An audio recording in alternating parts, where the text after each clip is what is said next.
Terlihat Si Ming telah membuat sebuah formasi sesuai perintah dari Bambang, yang dimana upacara ritual akan segera dilakukan esok hari.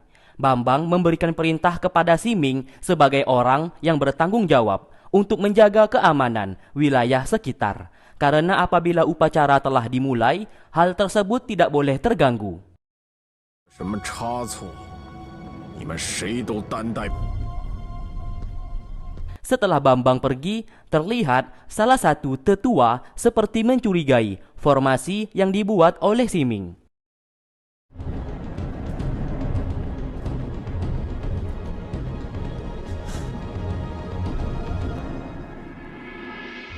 Hingga di malam harinya, tetua itu kembali lagi ke tempat tersebut dan mengecek formasi itu. Dan benar saja, formasi tersebut di dalamnya terdapat bubuk merah yang seharusnya tidak berada di sana.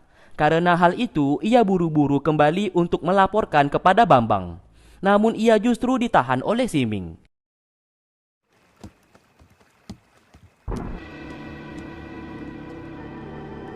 Karena rencananya saat ini sudah ketahuan, Si Ming segera membunuhnya di sana.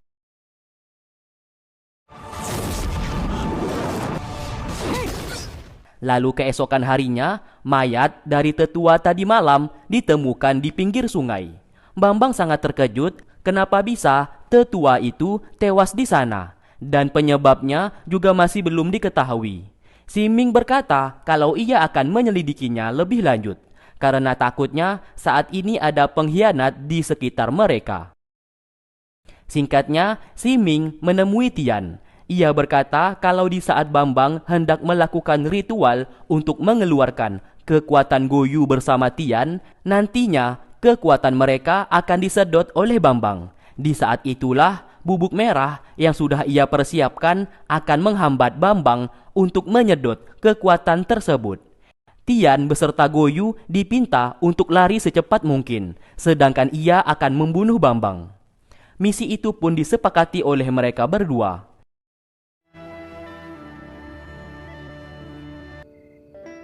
那天我就不送你们了，让他同一月神一同前往法坛附近。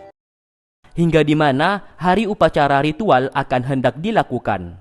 Namun sebelum itu, Si Ming telah terlebih dahulu datang ke sana dan secara diam-diam memasukkan sebuah bola beracun ke dalam masing-masing tempat supaya kayu bakar yang dinyalakan membuat bola itu terbakar. Dan nantinya para penjaga akan tewas di tempat tersebut saat menghirup asapnya. 不得有误。是。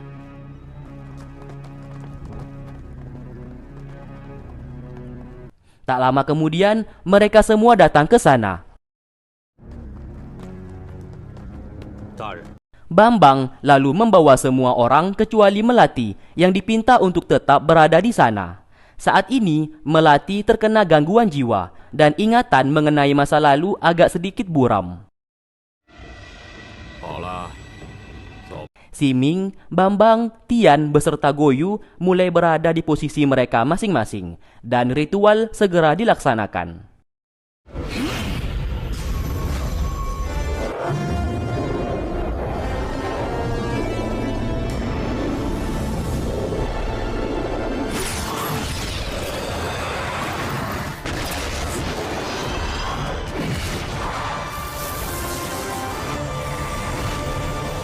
Sedangkan Melati saat ini masih melamun dan seperti mengingat kembali masa lalunya. 你不知道，今天这大阵可释放出最大的御煞力量。 Setelah menyadari nyawa Goyu dalam bahaya, ia pun segera menaiki perahu tersebut untuk menyeberang. Pasukan di sana pun tak dapat mengejarnya. Mereka lalu membakar kayu bakar di sana, dan seketika bola putih yang dimasukkan oleh Si Ming sebelumnya mengeluarkan asap putih dan membuat pasukan tersebut tewas di tempat. Kembali ke mereka, ritual terus masih berjalan hingga di mana kekuatan Goyu bersama Tian mulai dikeluarkan. Sesaat Bambang merasa senang karena kedua kekuatan mereka berhasil dikeluarkan dan hendak diambil olehnya. Namun siapa sangka Si Ming menggagalkan rencananya.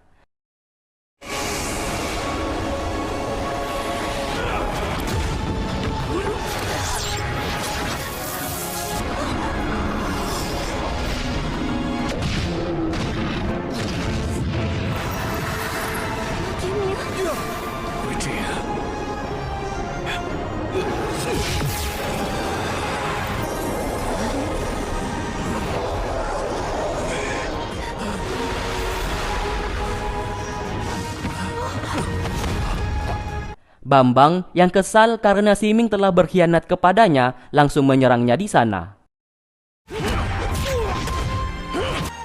不会让你得逞的。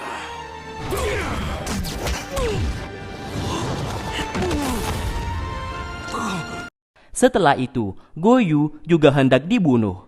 Untung saja Melati datang tepat waktu dan mengorbankan nyawanya untuk melindungi Goyu.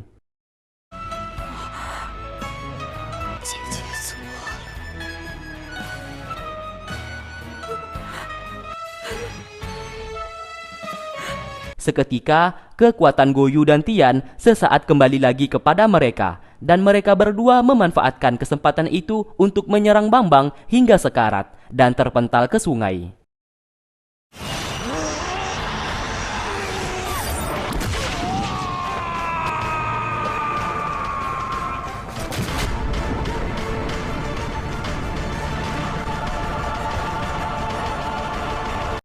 Singkat cerita, Goyu dan Tian berhasil mengeluarkan kekuatan mereka. Namun sayang, Siming akhirnya tewas di tempat tersebut. Begitu juga dengan Melati. 我可以去找他了。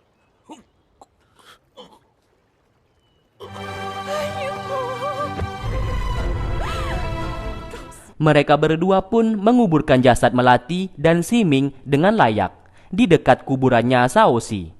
Goyu yang telah mendapatkan ingatannya kembali menjadi sangat bersedih karena keluarganya kini telah tewas semua. Tian mencoba menenangkannya dan berjanji akan menjaga Goyu dan berada di sisinya apapun yang terjadi. 你现在真的没有御煞之力。 那股力量 Mereka pun kembali menemui Rong-er dan Geni sambil menceritakan kalau Bambang saat ini belumlah mati dan berhasil selamat. Meskipun kekuatan mereka telah berhasil dikeluarkan, namun musuh mereka tetap masih ada. Rong-er meminta mereka berdua untuk segera pergi sejauh mungkin karena takut Bambang akan mencari keberadaan mereka untuk membalaskan dendam. Singkat cerita, dari semua kejadian dan konflik negara saat ini, Hai selaku raja negara Qin justru bersenang-senang sambil main sabung ayam.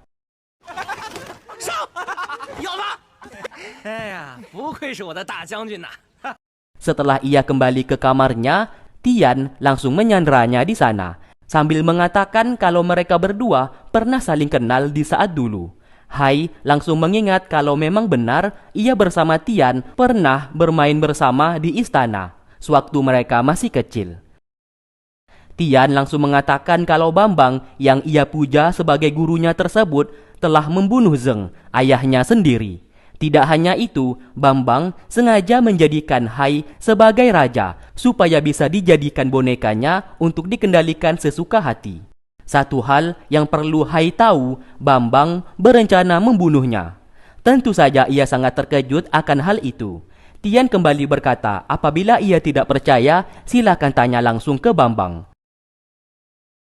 Oleh karena itu, Hai langsung memanggil Bambang ke istana. Bambang sangat terkejut kenapa Hai memanggilnya larut malam seperti ini. Di saat ia masuk, Hai langsung mengunci pintu dan menodongkan sebuah pisau sambil menanyakan semua pertanyaan kepada Bambang tentang apa yang dikatakan oleh Tian tadi sore. Bambang menjadi sangat panik karena Hai mengetahui semua rencananya. Merasa telah ketahuan dan posisinya terdesak, Bambang langsung merebut pisau itu dan menarik Hai hingga terjatuh. Namun siapa sangka Hai terbunuh di sana. Bambang menjadi panik karena ia tidak berniat membunuhnya saat ini. Namun karena sudah terlanjur, ia pun meninggalkan mayatnya di sana.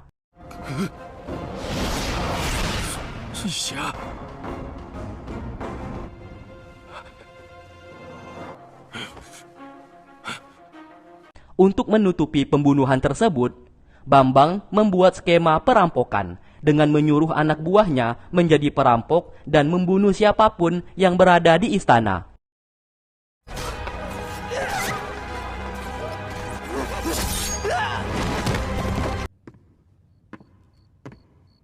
Setelah itu, anak buahnya yang telah ia suruh langsung meletakkan pisau tersebut di tangan Hai, yang seolah-olah sang raja telah bunuh diri. Tian yang melihat itu menjadi sangat terkejut karena Hai telah tewas di sana sebelum perampok itu datang. Akhirnya ia sadar itu ulahnya dari Bambang. Setelah itu, Bambang yang memimpin rapat di istana sesaat didatangi oleh salah satu pasukan yang memberikan informasi kalau Hai telah bunuh diri.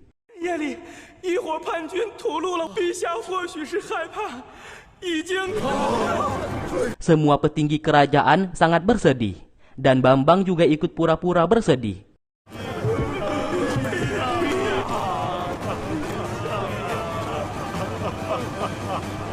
Kali ini, posisi raja telah kosong, dan Bambang masih mustahil untuk menduduki kursi raja tersebut. Sebelum keturunan dari sang raja telah tewas semua. Kali ini masih ada satu orang keturunan sang raja, yaitu Reki, anaknya Fusu. Bambang lalu memerintahkan pasukannya untuk membawa Reki ke istana, supaya dijadikan raja. Di lain sisi, Tian telah lebih dulu menemui Reki dan mengajaknya pergi dari sana. Namun terlihat Reki saat ini menjadi gila. Ia pun memberontak. Tian terpaksa menceritakan kalau sebenarnya orang yang membunuh Fusu ayahnya tersebut adalah Bambang, yang saat ini Bambang masih berkeliaran di istana. 你到底是真傻还是？不能走。子夜， Singkat cerita, Reki akhirnya dibawa ke istana oleh Bambang. Namun, di saat Reki disuruh berganti pakaian menggunakan pakaian raja, ia justru menggila dan mengusir semua pelayan. Sampai-sampai ia harus menghentamkan kepalanya ke tembok, supaya para pelayan menjadi ketakutan.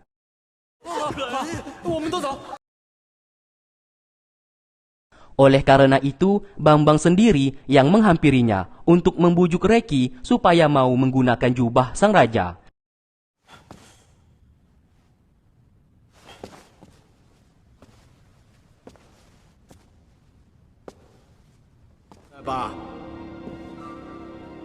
Namun siapa sangka, Reki tiba-tiba muncul dari belakang layaknya hantu dan membunuhnya di sana, hingga Bambang tewas di tempat.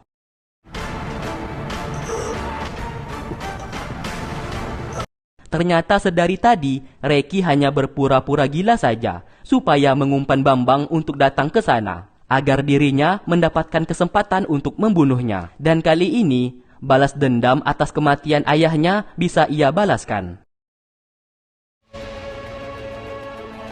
1 bulan telah berlalu, dan Reki resmi menjadi raja yang baru. Ia pun lalu membawa cap istana negara Qin untuk diserahkan kepada seorang jenderal besar negara Qin, yaitu Tuan Lu.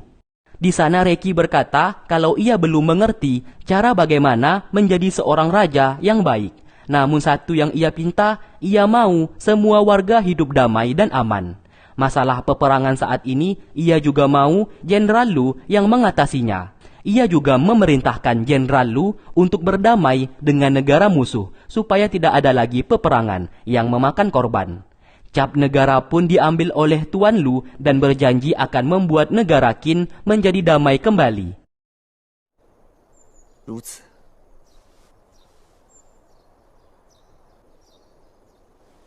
令。